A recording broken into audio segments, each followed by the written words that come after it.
미국 LA에 사는 한 집사님이 하나님께 어느 날 기도했답니다. 하나님은 전능하시니 LA에서 하와이까지 쫙 다리를 놔주십시오. 그래서 하와이 갈 때 비행기나 배를 타고 가지 아니하고 자동차로 직접 하와이까지 왔다 갔다 할 수 있도록 LA에서 하와이까지 다리를 쫙 연결해 주십시오 하고 그렇게 기도를 했대요. 그랬더니 하나님께서 LA에서 하와이까지 다리를 쫙 연결하려면 시멘트도 많이 들고 철근도 많이 드는데 꼭 그렇게 해야 될 필요가 있는지 다시 한번 생각해 보거라. 그래서 이 사람이 가만히 생각하다가 알겠습니다, 하나님. 그러면은 LA에서 하와이까지 쫙 다리를 연결하는 거는 취소하고 대신에 한 가지만 들어주십시오. 뭐냐? 제가 제 아내하고 몇십 년을 함께 살았는데 아직도 제가 제 아내를 모르겠습니다. 그러니 도대체 내 아내를 알 수 있도록 좀 나에게 그것을 좀 허락해 주십시오. 그러니까 하나님이 그러시더래요. 차라리 LA에서 하와이까지 다리를 연결해 주마. 그러시더래요. 비록 하나님이 여자를 창조하셨지만 하나님께서도 도대체 여자의 마음을 알 수가 없다는 거예요. 물론 유모입니다. 그래요. 저도 제 아내하고 함께 살지만 어떨 때는 좀 모르겠어요. 어떨 때는 화를 냈다가, 어떨 때는 웃었다가, 어떨 때는 감정이 막 동해가지고 막 그러다가 도대체 잘 모르겠어요. 그래서 여자를 아는 것이 박사학위 따는 것보다 더 어렵다고 그러더라고요. 그래서 여자에 대해서 연구를 하라 그랬어요. 성경에서도. 에베소서 3장 7절에 보면 남편들아 내 아내와 함께 동거할 때 아내를 아는 지식을 따라 동거해라. 그러니까는 이 말이 무슨 뭐냐면은 아내에 대한 지식을 가지고 아내와 함께 동거하라. 이 말은 뭐냐면은 여자에 대해서 좀 알고 연구하고 그리고 아내와 함께 동거하라는 거예요. 그렇지 않으면 힘드니까. 그래서 남자들은 잘 들으세요. 아내가 무엇을 좋아하는지, 어떤 말을 할 때 기뻐하고 어떤 말을 할 때 화를 내는지, 또 아내의 감정이 어떨 때는 그 감정이 동하고 어떨 때는 그 감정이 슬퍼하고 아내에 대해서 연구를 하고 그런 지식을 가지고 그 다음에 아내랑 함께 살아라. 성경에도 그렇게 말씀하셨어요. 그래서 남자들은 자꾸 아내를 연구해야 됩니다. 그래서 알고 아내를 대해야 돼. 그래야 집안이 편한 거예요. 그런데 아내에 대해서 모르면 사는 게 참 힘들어요. 그런데 하나님에 대해서 모르면요 망합니다. 그래서 호세아서에 이렇게 말씀하고 있어요. 내 백성이 나를 아는 지식이 없으므로 망하는도다. 여러분들 아내에 대해서도 알아야 되지만 특별히 하나님에 대해서 아시기 바랍니다. 하나님을 아는 지식이 여러분들한테 충만하기를 주의 이름으로 축원합니다. 하나님을 알 때 하나님을 깊이 있게 아는 것이 중요합니다. 자, 오늘 우리가 열왕기상 18장에 41절부터 19장 5절까지의 말씀 읽었는데 열왕기상 18장이 어떻게 마감이 되냐면 이스라엘 백성들이 하나님 앞에 크게 범죄를 했어요. 어떤 범죄를 했냐면 이스라엘은 하나님을 섬기는 백성들이에요. 여호와를 섬기는 백성들인데 이스라엘 백성들이 이세벨이라고 하는 왕비가 시집 오면서 그 바알이라고 하는 우상을 가지고 들어왔어요. 그래서 그것을 퍼뜨리니까는 온 이스라엘 백성들이 바알 신이 하나님인 줄 알고 바알을 섬기는 거예요. 여호와 하나님을 버리고 바알이 하나님이라고 섬기는 거예요. 우상을 섬기는 거죠. 그것 때문에 하나님께서 크게 진노하셔서 이스라엘 나라를 3년 6개월 동안 비를 내리지 않았어요. 3년 6개월 동안 이스라엘 땅에 비가 내리지 않으니까는 그냥 초목들이 다 죽고 풀이 죽고 운물이 마르고 농작물이 자랄 수가 없고 그래서 크게 기근이 왔습니다. 그 형편이 이루다 말할 수가 없었어요. 그래서 엘리야라고 하는 선지자가 하나님께 간절히 기도했더니 하나님께서 내가 이스라엘 백성들에게 큰 비를 내려줄 것이다 하고 하나님께서 약속을 하셨습니다. 그래서 그 하나님의 약속의 말씀을 붙잡고 엘리야가 담대히 나가서 아합왕과 이스라엘 백성들에게 저 갈멜산으로 모여라. 갈멜산에 모여가지고 과연 여호와 하나님이 참 하나님인지 바알이 하나님인지 대결을 하자. 그래서 바알의 우상의 선지자 450명을 그 갈멜산으로 모아놓고 백성들을 모아놓고 왕을 초청을 하고 대결을 하는 겁니다. 어떻게 대결하느냐? 어느 신이든지 하늘에서 불이 내려가지고 재물들을 갖다가 확 태우는 신이 그것이 참 하나님인 것으로 그렇게 평가를 하자. 그래서 엘리야가 간절히 하나님께 기도를 했더니 하늘에서 불이 떨어져가지고 제단에 있는 재물을 확 태웠어요. 그것으로 말미암아 모든 이스라엘 백성들에게 바로 여호와 하나님이 참 하나님이라고 하는 것이 입증이 되었고, 그것으로 말미암아 바알의 선지자 450명을 갖다가 그들을 다 쳐 죽여라. 그러니까 바알의 선지자 450명을 다 처단을 했어요. 그리고 엘리야가 이제 하나님의 산에 올라가서 간절히 하나님 이 땅에 비를 내려주세요. 이 땅에 비를 내려주세요. 3년 6개월 동안 비가 내리지 않는 이 땅에 비를 내려달라고 하나님이 약속한 대로 큰 비의 소리가 들린다고, 큰 비의 소리가 들린다고 하나님이 말씀하셨으니 큰 비를 이 땅에 내려주세요 하고 간절히 기도했더니 하나님께서 큰 비를 내려주셔서 3년 6개월 동안 메마른 땅에 비가 촉촉이 내렸을 뿐만 아니라 여호와 하나님이 과연 참 하나님이라고 하는 것을 입증을 해가지고 크게 승리의 깃발을 휘날렸더라. 여기까지가 바로 열왕기상 이제 18장의 내용이 되어집니다. 그리고 열왕기상 19장이 어떻게 시작됐냐? 자, 이제 아방의 왕비 이세벨이 바알 선지자 450명을 엘리야가 처단을 했다라고 하는 그 소식을 듣자 엘리야에게 누구를 보내느냐? 이제 사람을 보냅니다. 사람을 보내서 뭐라고 그러냐면 내일 이맘때에 네가 바알의 선지자들과 중에 한 사람같이 되리라. 내가 반드시 너를 죽일 것이다. 만일에 그렇게 하지 않으면 신들이 벌 위에 벌을 내게 내리기를 원하노라. 이 말이 무슨 말이냐면 내일 이맘때 반드시 너 엘리야를 갖다 내가 죽일 것이다. 그래서 네가 죽인 바알의 선지자 중에 하나같이 그렇게 될 것이다라고 사람을 보내서 그런 말을 전했습니다. 자, 여러분 중요한 것은 뭐냐면, 자, 지금까지 엘리야는 하나님의 말씀을 붙잡았을 때 하나님께서 엘리야를 통해서 놀라운 역사를 나타냈어요. 그래서 엘리야를 통해서 어떤 역사를 나타냈느냐? 하나님께서 까마귀를 보내가지고 엘리야에게 떡과 고기를 공급해 주어서 엘리야를 살렸고, 그리고 저 사렙다 가부의 집에 가서 하나님께서 그 사렙다 가부 집에 그 기름병에 기름이 마르지 않도록 기름이 계속 솟아져 나오는 그런 이적을 보여주었고, 그 밀가루통에 밀가루가 떨어지지 않고 계속해서 밀가루가 솟아나오는 그런 능력을 하나님이 나타내 주셨고, 그래서 엘리야가 기도해서 하늘에서 불이 떨어지고, 엘리야가 기도해서 3년 6개월 동안 비가 내리지 않은 땅에 큰 비를 내리기도 하고 하나님의 놀라운 역사를 나타내고, 그리고 지금 이스라엘 백성들이 다 엘리야 편으로 다 돌아섰단 말이에요. 하나님이 그와 같은 놀라운 능력을 엘리사에게 베풀어 주었어요, 지금까지. 그런데 그 이세벨이라고 하는 아방의 왕비가 엘리야에게 뭐라고 말을 했느냐? 내일 이맘때 내가 반드시 너를 죽일 것이다.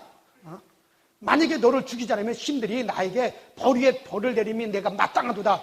그런 말을 전해주었어요. 그랬더니 엘리야에게 사단의 음성이 싹 들어오니까는 그때부터 엘리야가 모든 힘을 다 잃어버리는 거예요. 힘을 다 잃어버리고 낙심하고 낭망해버리는 거예요. 여러분 이걸 아셔야 됩니다.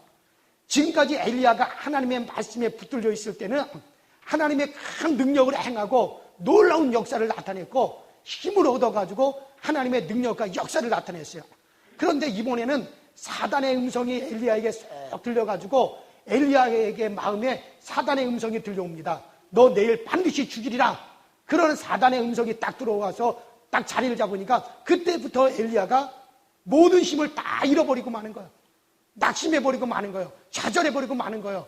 담대하게 외치지를 못하는 거예요. 여러분들, 하나님의 말씀이 내게 들어오면 하나님이 나를 통해서 하나님이 일하십니다. 사단의 음성이 들어오고 사단의 말이 내게 들어오면 그때부터 사단이 역사하여 일하기 시작하는 거예요. 엘리야에게 하나님의 말씀이 들려오고 하나님의 말씀을 붙잡을 때는 엘리야가 담대하게 일을 했지만, 놀라운 하나님의 능력을 나타냈지만, 이제 이 엘리야에게 이세벨이 사단의 음성이 딱 들려오니까는 그때부터 엘리야가 모든 힘을 다 잃어버리고 낭망하고 주저앉습니다. 그러면서 엘리야가 막 자기가 살기 위해서 비겁하게 막 도망을 가는 거예요. 도망가면서 뭐라고 말을 하냐? 그 열왕기상 19장 4절에 보니까는 하나님이여 내 생명이 족합니다. 이대로 내가 죽기를 원합니다. 내가 내 조상들보다 나은 것이 뭐가 있습니까? 차라리 나 죽여주십시오. 그러면서 팍 쓰러져가지고 낙심해가지고 차라리 죽여달라고 로뎀나무 아래 그냥 팍 쓰러져 버린단 말이에요. 왜 이 엘리야가 그렇게 비겁하게 차라리 죽여달라고 하나님께 그 정도까지 낙심하고 실망하느냐? 왜냐하면은 그때는 바로 사단의 음성을 들으니까는 그만 모든 하나님의 능력이 그에게서 다 상실돼가지고 낭망해서 쓰러져 버리는 겁니다. 여러분 그렇습니다. 우리가 빨간 안경을 쓰고 세상을 보면 세상이 다 빨갛게 보여요. 파란 안경을 쓰고 세상을 보면 세상이 다 파랗게 보입니다. 마찬가지예요. 하나님의 음성이 내게 들려오고 여러분 복음의 말씀을 들고 하나님의 말씀을 들으면 하나님의 말씀이 내 속에 하면 그 말씀이 나를 꽉 붙잡아줘서 내가 담력이 생기고 담담이 생기고 하나님의 능력이 나타납니다. 그러나 사단의 음성이 내게 싹 들어오고 세상의 말이 내게 싹 들어오면은 그러면은 하나님의 능력은 내게 싹 없어지고 그때부터는 마귀가 우리를 사로잡아서 우리를 낙심시키고 좌절시키고 하나님의 능력이 우리 가운데 싹 없어지고 그때부터 사단이 일하기 시작을 하는 거예요. 여러분 보세요. 이미 하나님은 엘리야와 함께 하셨어요. 엘리야를 통해서 놀라운 일을 나타나셨어요. 백성들도 다 엘리야 편으로 돌아섰습니다. 얼마든지 하나님께서 엘리야를 숨겨주실 수 있습니다. 그런데 그와 같은 엘리야가 이세벨이 내일 이맘때 너는 반드시 죽으리라. 내가 너를 반드시 죽이리라. 너를 죽이지 않으면 신들이 내게 벌 위에 벌을 내림이 마땅하도다. 이렇게 사단의 음성이 쏙 들어오니까는 사단의 음성이 쏙 엘리야에게 들어오니까 그때부터 엘리야 속에 사단이 역사하기 시작하는 겁니다. 낙심이 되고 실망이 되고 좌절하고 그래서 그대로 주저앉아 쓰러지고 차라리 하나님 나 죽여주십시오. 내가 다른 사람보다 우리 조상보다 나은 것이 하나도 없습니다. 내가 아무리 위치더라도 하늘에서 비를 내리고 하늘에서 불이 떨어지게 하더라도 이세벨이 회개하지 아니하고 돌아서지 아니하니 뭐가 되는 것이 뭐가 있습니까? 하고 그냥 엘리야가 그대로 쓰러져 버리더라. 그런 얘기예요. 오늘날 여러분들도 마찬가지입니다. 여러분들에게 하나님의 말씀에 붙잡히고 하나님의 말씀이 여러분들에게 들려오면 우리가 힘을 얻습니다. 능력을 얻습니다. 하나님이 여러분들을 위한 놀라운 일을 행하십니다. 그러나 여러분들에게 세상의 소리가 들려오고 마귀의 소리가 들려오면은 그때부터는 사단이 우리에게 역사하기 시작하는 겁니다. 마귀가 역사하기 시작하는 거예요. 옛날에 우리나라에서는 철 생산이 많이 되지 않았을 때 그때 포항제철이라든가 광영제철이라든가 이런 제철을 소해서 이제 물건을 생산해낼 때 외국에서 이제 그 원료들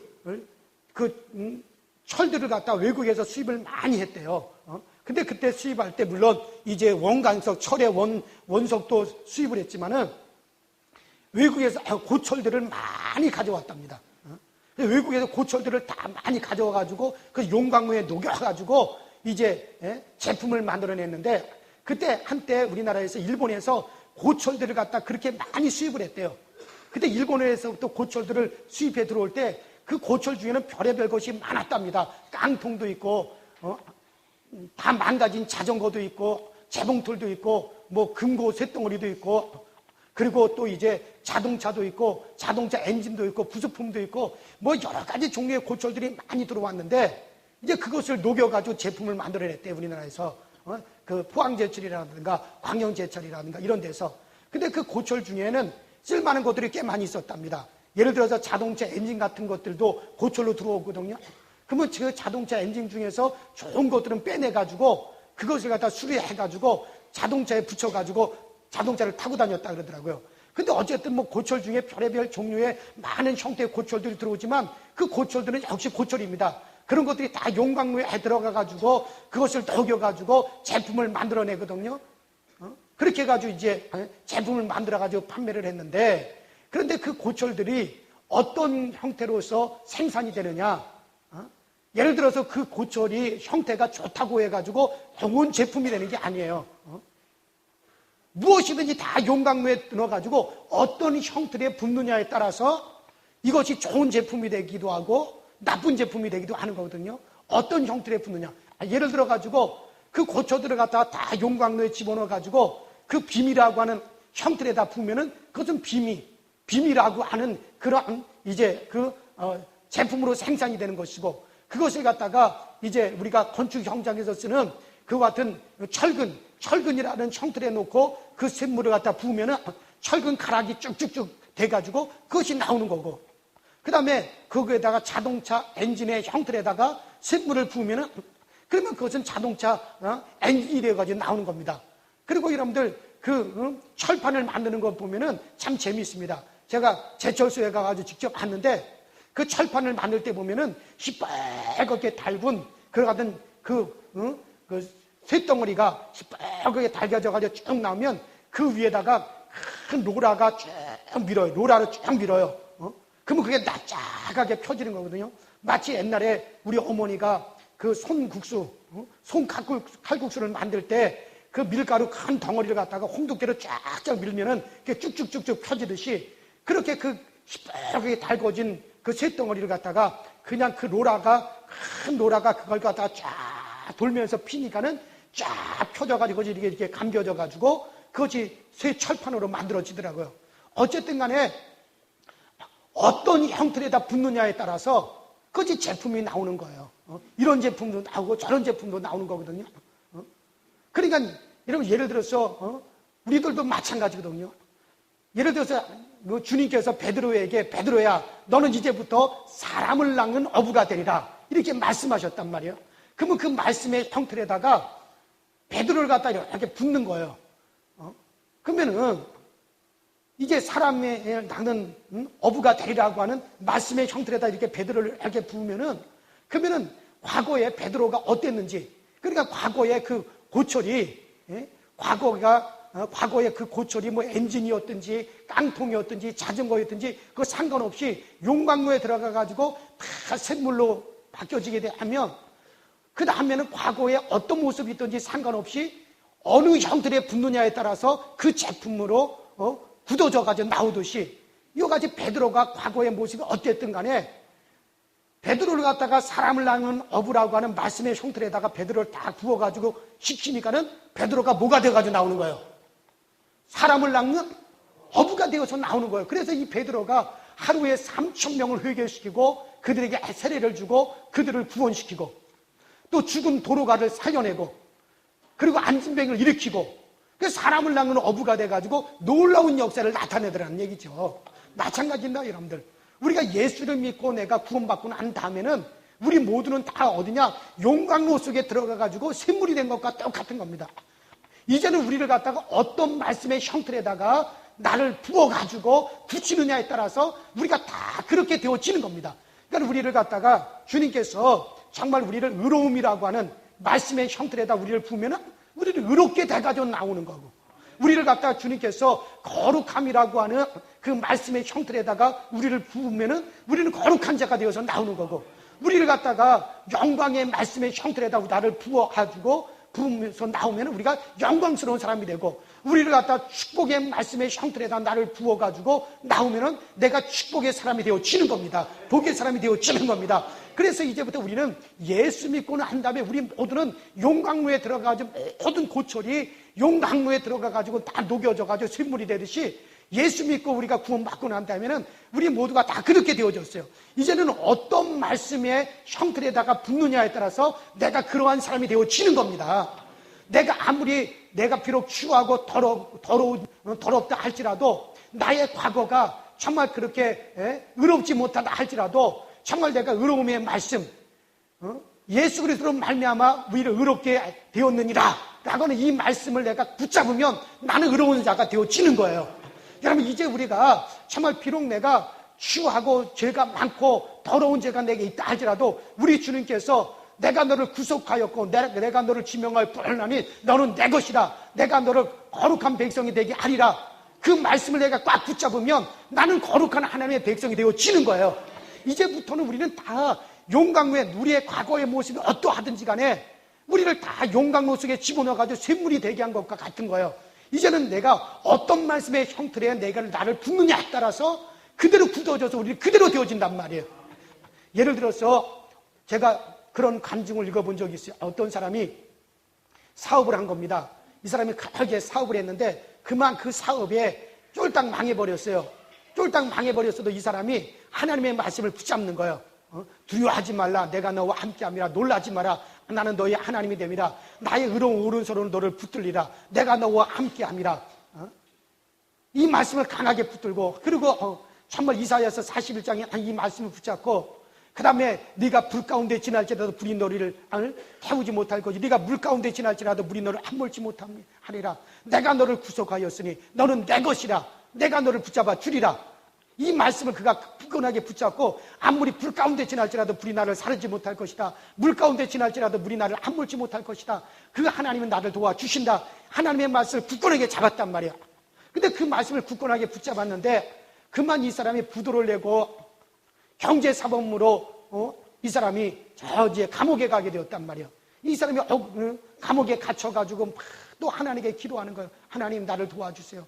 근데 마태복음 7장 7절부터 나와 있는 대로 구하라 그러면 주실 것이요 찾으라 그러면 찾을 것이다.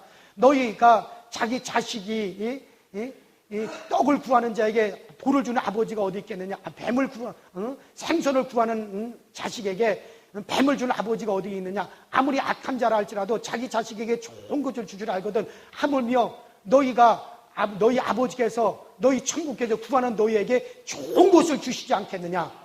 이 말씀을 붙잡고 그래 하나님은 나에게 반드시 좋은 거 주신다. 지금 내 형편이 이렇게 되었을지라도 반드시 하나님은 나에게 좋은 거 주신다. 그 말씀대로 반드시 나에게 좋은 것으로 하나님이 주신다. 그리고 이 사람이 믿었단 말이에요. 근데 이 사람이 감옥에 있을 때 소식이 들려오기를 자기 딸이 하나밖에 없는 자기 딸이 우울증에 걸려가지고 정신병원에 입원했다라고 하는 소식을 들었어요. 하나님께서 좋은 것을 주신다고. 반드시 구하는 자에게 좋은 것 주신다 그랬는데 좋은 것은커녕 왜 내게 이와 같은 어려운 이와 같이 점점점 나의 상황이 어렵게 될까? 그러나 이 사람이 하나님의 말씀을 포기하지 아니하고 반드시 하나님이 나를 붙잡아 주신다. 의로운 손으로 나를 잡아주신다. 반드시 구하는 자에게 좋은 것 주신다. 이 말씀을 끝까지 붙드는 거예요. 또 감옥에 있으면서 소식이 들려온 겁니다. 그 사람의 부인이 그냥 집에서 가스불을 잘못 켜가지고 집안에 화재가 나가지고 크게 화상을 입고 그리고 병원에 입원했다는 소식이 들려오는 거예요. 점점 안 좋은 소식이 들려오는 거예요. 그래서 왜 자꾸 이와 같은 어려움이 생길까? 그게 감옥에서 이 사람이 또 하나님은 반드시 좋은 거 주시는 하나님이니 결국에는 모든 것이 합력하여 선이 되어서 반드시 하나님께서 좋게 인도하여 주실 줄로 믿습니다. 그러면서도 이 사람이 하나님의 말씀을 끝까지 붙잡은 겁니다. 그런데 이 사람이 그 감옥에서 정말 모범수로 잘 있는 바람에 감형이 돼가지고 이 사람이 감옥에서 나오게 되었어요. 감옥에서 나와서 자기 상황은 어렵지만 그러나 하나님이 반드시 좋은 길로 인도하신다. 모든 것이 합력하여 반드시 선이 된다. 그런데 자기 딸이 정신병원에 입원한 딸이 그 정신병원에서 잘 치료를 받고 다시 우울증에서 해방이 돼가지고 퇴원을 해가지고 다시 학교를 다니게 되었어요. 자기 부인이 비록 화상을 입었지만은 치료를 잘 받고 비록 상처는 입지만은 그러나 그 부인도 건강하게 다시 모든 것이 회복이 되었어요. 자기 친구가 크게 사업을 하는데 그 친구가 와달라 그래가지고 책임자로 그 공장의 책임자로 자기를 앉혀주었어요. 그래가지고 거기서부터 새롭게 출발을 해가지고 다시 가정이 회복이 되어지고 다시 가정이 모든 것이 어려움이 다 떠나가고 정상적으로 가정이 다시 그렇게 되었다는 거예요. 그리고 이 사람이 간증하기를 내가 끝까지 하나님의 말씀을 포기하지 않고 끝까지 하나님의 말씀을 붙들었더니 그 말씀대로 결국 하나님께서 좋은 것으로 내게 주셨다. 모든 것이 회복되었다. 하나님의 손으로 우리 가정을 붙잡아 주셨도다. 그러면서 그 사람이 그것을 간증하더라는 얘기죠. 여러분 그렇습니다. 우리가 예수를 믿어서 구원함을 받았으면 이제부터는 여러분들 우리는 말씀의 형틀에 우리가 어떤 하나님의 말씀이든지 그 말씀을 붙잡으면 그 말씀의 형틀에 우리가 분바되어져서 그대로 되어지는 겁니다. 이제 예수 믿어서 우리가 구원받은 사람은 다 용광로 속에 들어간 이제 그 용광로 속에 과거의 그 고철이 어떤 형태였든지 상관없어요. 용광로 속에 들어가면 다 샘물이 되어지는 겁니다. 그 다음에는 어떤 형틀에다가 그 샘물을 붓느냐에 따라서 그대로 되어지는 겁니다. 그대로 만들어지는 겁니다. 이제 구원받은 우리는 하나님의 말씀이 어떤 하나님의 말씀이든지 그 말씀을 내가 끝까지 붙잡으면 그 말씀대로 되어지는 겁니다. 이제부터는 그렇게 되어지게 되어져 있어요. 그래서 내가 지금 아무리 어렵고 힘들고 나의 형편이 고통스럽다 할지라도 정말 이 모든 것이 합력하여 선을 이루어지리라. 이 모든 것이 하나님을 사랑하는 자, 그 뜻대로 부르심을 입은 자들에게는 모든 것이 합력하여 선을 이루느니라 하고 하는 이 말씀을 붙잡으면 결국에는 여러분들 모든 것이 합력해서 여러분들에게 좋은 것으로 하나님이 나타내어 주시는 겁니다. 자녀들을 키울 때도 마찬가지입니다. 자녀들을 키울 때도 이제부터는 하나님의 말씀을 붙잡고 자녀들을 키우셔야 되는 거예요. 그러면 그 말씀대로 되어져 가는 겁니다. 정말 저도 제 자녀들을 키웠을 때 정말 다니엘서에 나와 있는 대로 하나님께서 다니엘에게 지혜를 주셔서 다니엘로 하여금 그 서적의 지식을 갖다가 얻을 수 있는 능력을 주셨고, 또 다니엘에게 하나님께서 지혜의 빛을 더하여 주셔서 총명하게 하셨고, 다른 사람들보다 10배나 더 하나님께서 지혜롭게 총명 있게 하셨다라고 하는 그 말씀을 붙잡고 하나님 앞에 간절히 구하는 걸, 하나님 아버지, 내 자녀들이 정말 서적을 읽을 때 그 서적을 깨달을 수 있는 그와 같은 능력을 베풀어 주시옵시고, 다니엘에게 주셨던 것 같은 정말 지혜의 총명을 주셔서 다른 사람보다 10배나 더 하나님의 지혜와 총명이 있게 하여 주옵소서. 하나님께 구하면 하나님이 그 빛을 비춰주신다는 말이에요. 왜? 이제부터는 우리가 구원받고 난 다음부터는 말씀을 붙잡으면 그 말씀의 형틀대로 하나님이 되어지게 만들어 주시는 겁니다. 오늘 여러분들 보십시오. 오늘 보십시오. 엘리야가 처음에 하나님께서 큰 비를 내려주겠다고 말씀하시니까 그 큰 비의 소리를 들리기까지 그가 하나님의 말씀을 굳건하게 붙잡았을 때 하나님께서 엘리야에게 놀라운 역사를 나타내 주시고, 엘리야가 놀라운 일을 하고 담대하게 큰 일을 행하잖아요. 그러나 그 다음에는 사단의 음성이 쏙 들어옵니다. 네가 내일 반드시 이맘때 네가 죽을 것이다. 이세벨을 통해서 사단의 음성이 들려오니까는 그만 낙심이 되어지고 실망이 되어지고 주저앉아버리고 차라리 나 죽는 것이 좋겠습니다 하고 그냥 사단이 그 속에서 역사하기 시작하는 겁니다. 좌절하고 마는 겁니다. 그러다가 또다시 그가 하나님의 세미한 음성을 듣고 하나님의 말씀을 붙잡으니까는 엘리야가 아람 나라에 들어가서 아람 나라에 왕을 세우고 엘리사라고 하는 큰 인물을 갖다 제자로 삼고, 그리고 큰 하나님의 사람들을 모으고 놀라운 일을 또 행하잖아요.